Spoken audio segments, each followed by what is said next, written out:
So day 13, and unknowingly, I'm literally halfway through the race now. So at Ruby, it's pretty much 500 miles, so I knew I was getting close to halfway anyway. So got going early in the morning. The wind had dropped off.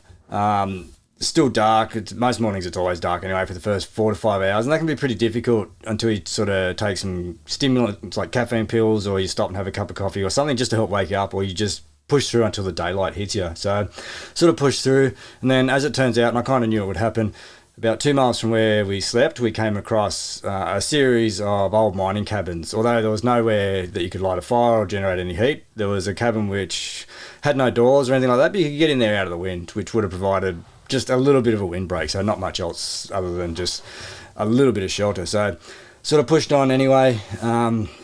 The going got a little bit easier throughout the day, and then the roads sort of, I knew I was going to go all the way to Ruby, but it continued to push up, and we had to cross over sort of 2 or 3 high points. So it was kind of, as you went up, a lot of snowdrift, a lot of sort of slower going into the snowshoes, very, very windy as you got to these exposed areas, and then kind of down the other side, and it was sort of a little bit easier going, less snowdrift. The trail was a little bit harder, or the road, kind of snow-covered road, was a little bit easier to walk on. So it was kind of going from good pace to slow pace. Hit my first problem here. I made my first mistake as I was sort of getting lunch. I left my gloves off a little bit too long, and my inners had started eroding at this point, or they'd sort of disintegrated, so they were kind of fingerless gloves by now. I left them off a little bit too long, and the wind kind of blew across my fingers. Got going after I felt them getting real cold, and then sort of pushed on, but it had been cold long enough. I got a little bit of frost nip in the fingertip of my middle finger on my left hand.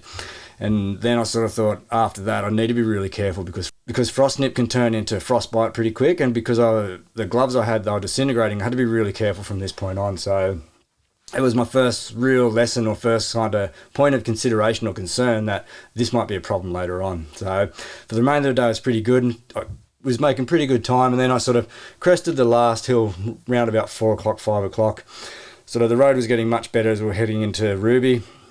Came over and we could kind of see down to where Ruby was. So from there, it was sort of down an easy hill, a little bit more polk sledding as we went down. Temperature was dropping, it was pretty low, so there wasn't a lot of footage this day or a lot of photos, because I just didn't want to expose my fingers to the cold anymore, because taking my hand out of my gloves, getting out my phone, opening it up, taking a photo, and then closing it down it was becoming a risk in the high wind, or the fact that the wind had picked up. So less imagery, just because I didn't want to take the risk, and the GoPro doesn't work at these temperatures anyway. Once it gets too low, especially with the wind, the battery just shuts out.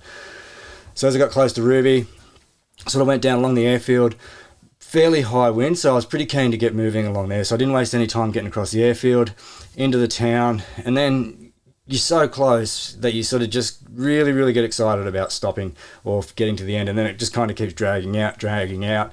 Don't really know where you're going, and then we sort of managed to get a local to give us some directions to the bed and breakfast, and then we sort of went in and found the bed and breakfast. So really relieved to find it, because it meant it was the end of a really, really long stretch of nothing.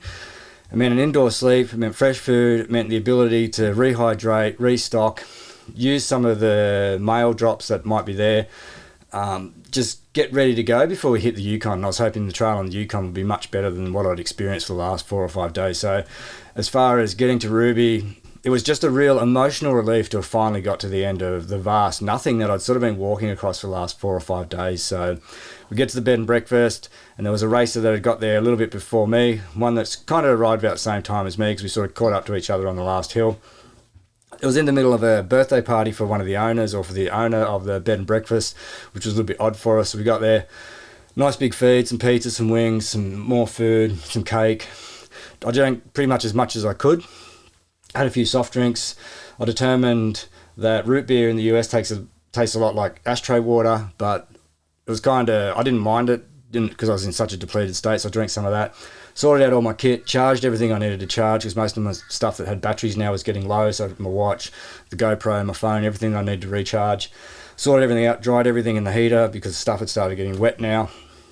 I just rejigged and kind of started thinking about how I'm going to attack the next phase from here, because it's 50 miles from here to the next village along the Yukon, and that was going to be a little bit problematic. So I wanted a good sleep, wanted to make sure I was ready.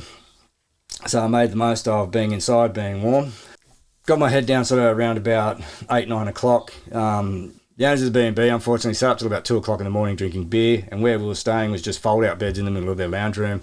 Probably not what I would consider to be a great B&B, but it was warm, there was food, I was inside, and I was getting a rest before I took on the next phase, and I'd finished probably what was going to be the hardest period of the race sort of thing, so as far as isolation and just the monotony. So it was good to get there, sort things out, and then get ready for the next phase, which was going to be heading down the Yukon.